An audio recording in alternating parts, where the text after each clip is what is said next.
ஒருநாள் மோசே ஆடுகளை மேய்த்துக்கொண்டு மலைப்பகுதிக்கு சென்றான். அந்த மலைக்கு பெயர் ஹோரேப். அங்கே ஒரு விசித்திரமான விஷயம் நடந்தது. ஒரு முள் செடி தீயில் எரிந்து கொண்டே இருந்தது. ஆனால் அந்த முள் செடி எரிந்து நாசமாகவில்லை. மோசே ஆச்சரியமாக, இது என்ன விஷயம்? செடி எரிகிறது, ஆனா கரைகளை. நான் சென்று நன்றாக பார்ப்பேன் என்றான்.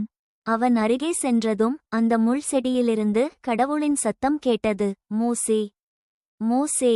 மோசே பயந்துவிட்டான், ஆனாலும் பதிலளித்தான், ஆம் ஆண்டவரே, நான் இருக்கேன். கடவுள் சொன்னார், மோசே, நீ வந்து நிற்கும் இடம் பரிசுத்தமானது. உன் காலணிகளை கழற்று. மோசே உடனே காலணிகளை கழற்றி தாழ்மையுடன் நின்றான். அப்பொழுது கடவுள் கூறினார், நான் உன் முன்னோர்களான ஆபிரகாம், ஈசாக், யாக்கோபின் தேவன்.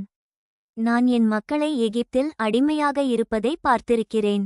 அவர்கள் சத்தமிட்டு அழுகிறதை கேட்டிருக்கிறேன். நான் அவர்களை விடுவிக்க விரும்புகிறேன். மோசே, நீ எகிப்துக்குச் சென்று என் மக்களை விடுவிக்க வேண்டுமென பார்வோனிடம் சொல். மோசே குழம்பிவிட்டான், ஆண்டவரே, நான் யார்? நான் பார்வோனிடம் போய் பேசுவேனா? நான் எப்படி பேசுவது? கடவுள் மோசேக்கு உற்சாகம் அளித்தார். மோசே, பயப்படாதே. நான் உன்னுடன் இருப்பேன். நீ என் மக்களை வெளியே கொண்டு வருவாய். நீ எப்போதும் தனியாக இல்லை. அந்த எரியும் முள் செடி கடவுளின் சக்தியை காட்டியது. அது எரிந்தாலும் நாசமாவில்லை. அதுபோல கடவுள் எப்போதும் தன் மக்களை காப்பாற்றுவார் என்று மோசேக்கு நினைவூட்டப்பட்டது. இந்த கதை நமக்கு சொல்லுவது என்ன தெரியுமா? கடவுள் எப்போதும் நம்மை கவனிக்கிறார். நாம் பயப்படும்போது கூட அவர் நம்மோடு இருப்பார். அவர் எங்களுக்கு ஒரு வேலை கொடுத்தால் அதை முடிக்க சக்தியும் தைரியமும் கொடுப்பார்.